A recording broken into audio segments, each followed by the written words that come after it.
June 2nd, 2014. Grade 12 students who have been studying vector mathematics for over a month are preparing to turn theory into reality. The task? A flight planning assignment of which the results will be tested in real life. To familiarize themselves with the challenge to come, students are given a standard textbook-style question. Using vector diagrams and trigonometry, the students determine the direction an aircraft must steer in order to reach a desired destination with a given wind. They also calculate the duration of the journey and the plane's ground speed. Many students immerse themselves in the problem, giving careful attention to every detail, double-checking every calculation. Others do not. It's been a long day, but over the following week, there's much, much more to come.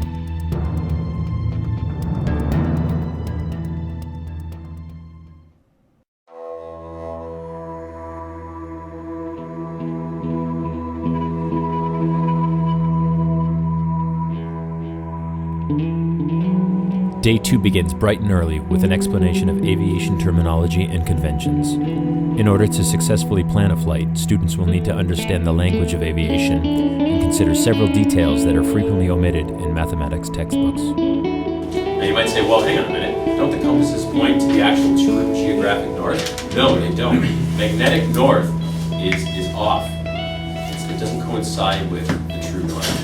It's not a big deal. What we do on our maps is we have indications of how much difference there is between true north and magnetic north. We just need to make sure once we've got our direction down that we adjust for that. So the information continues to pour out.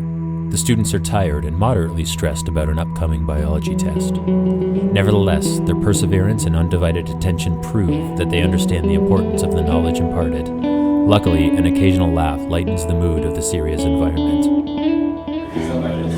We need to go east. No, it's west. We go. Next, students are given information about the projected flight. The proposed path is direct from Brantford Municipal Airport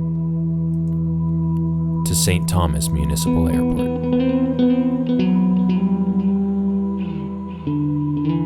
Using navigational charts, the students meticulously calculate that the distance is exactly 40 nautical miles in a direction of 237 degrees true. Using winds reported from Nav Canada, they simulate the future planning by calculating the heading, ground speed, and leg time for the flight if it were to take place at the present time. Unfortunately, not all of the results agree. I got 228. 228? I got 225.6. I might have rounded. I was probably off.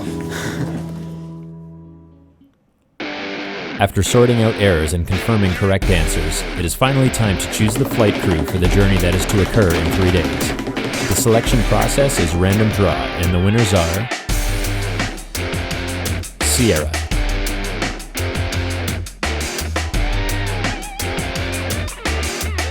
Victoria,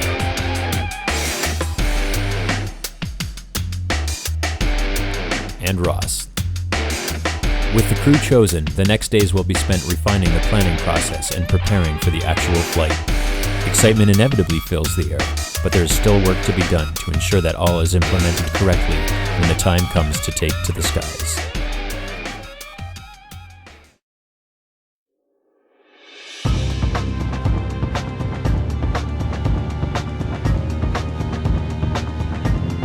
During the next 2 days of practice and planning, the team chooses reference points along the flight path. Although they have no intention of altering their heading once it is calculated, these reference points will be used to gauge the accuracy of their computations and prevent the crew from getting lost. The reference points chosen for the flight are the town of Burford, the town of Norwich, the Tilsonburg Airport, and the intersection of the flight path with a set of power lines.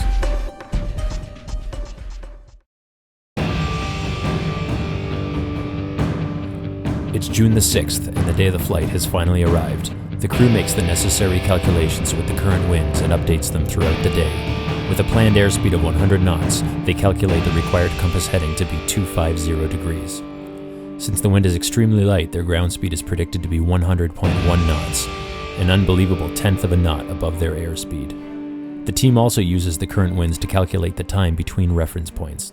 They calculate that the trip from the Brantford Airport to Burford will take 2 minutes and 42 seconds.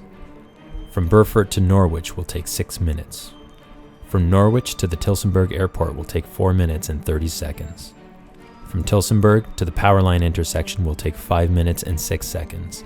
And finally, from the power lines to St. Thomas Airport will take 5 minutes and 42 seconds.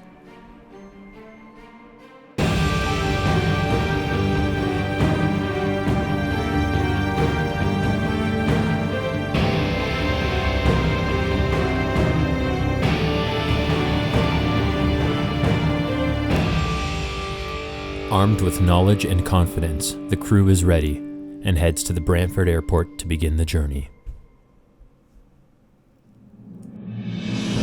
The chosen aircraft is a 1981 Cessna 172P, which boasts a 180 horsepower engine and a spacious interior. Despite a broken armrest in the rear right passenger seat, this airplane is truly the lap of luxury and is often the first choice of the rich and famous. All right, everybody ready? All right, here we go.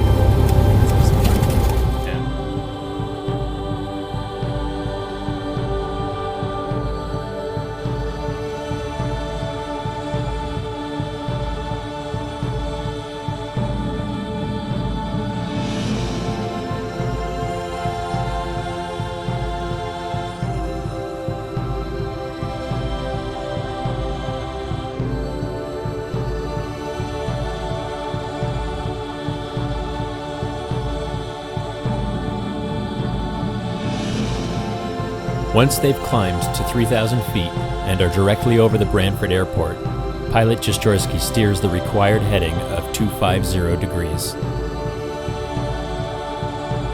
Sierra and Victoria start the stopwatches, and they can see Burford quickly approaching.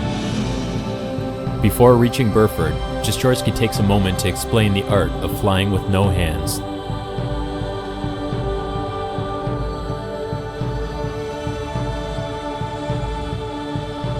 The team reaches Burford in 2 minutes and 28 seconds, which is slightly quicker than their predicted time of 2 minutes and 42 seconds. A very good estimate. After passing Burford, pilot Jastrzewski allows Ross to take the controls. Already having experience as a licensed glider pilot, Ross does an excellent job of maintaining the heading and altitude through the next 2 checkpoints. After 5 minutes and 32 seconds, they reach Norwich. And then 4 minutes and 10 seconds later, they pass Tilsonburg Airport. Remarkably close to the predictions of 6 minutes and 4.5 minutes. It appears that all is going as planned. But then... The team is supposed to intersect a set of power lines 5 minutes and 6 seconds after Tilsonburg Airport, but they do not. Ross maintains the chosen heading regardless of their position. The students know that they're required to stick to their planned heading, even if it takes them off course. They can see power lines in the distance, but their aircraft is flying further north than planned. With immense concentration, the team uses their navigational charts to locate their present position. They know they are now close to St. Thomas, but they must not allow themselves to completely miss their destination. Luckily, St. Thomas Airport is spotted in the distance. Although continuing on their set heading will take them north of the airport, possibly due to a change in wind, they are relieved to have it in sight.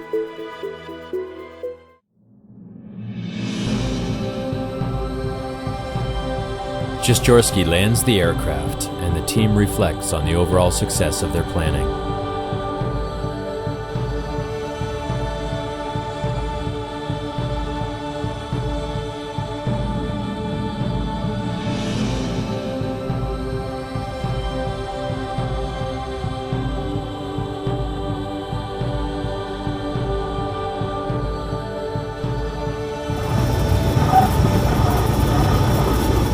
Thank you.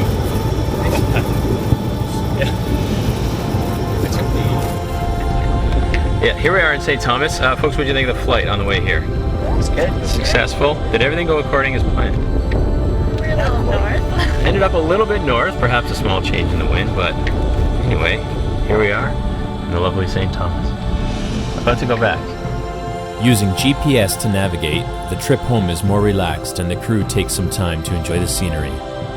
Victoria, who is sporting the classic aviator sunglasses, is now sitting up front and takes a try at flying the aircraft.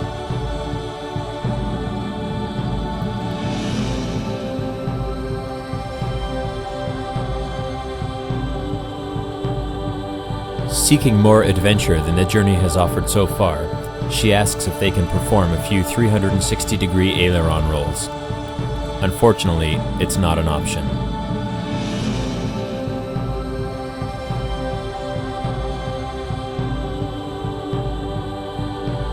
After a long week of hard work, the team is ready for a relaxing weekend, and then it's on to the next mission. Final exams.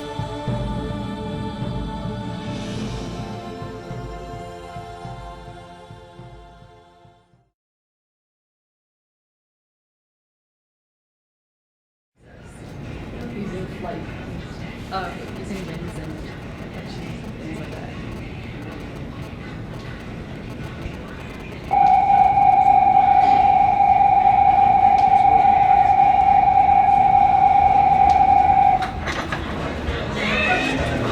Oh, look, we did it.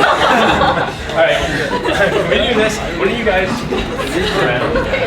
That just ruined it all.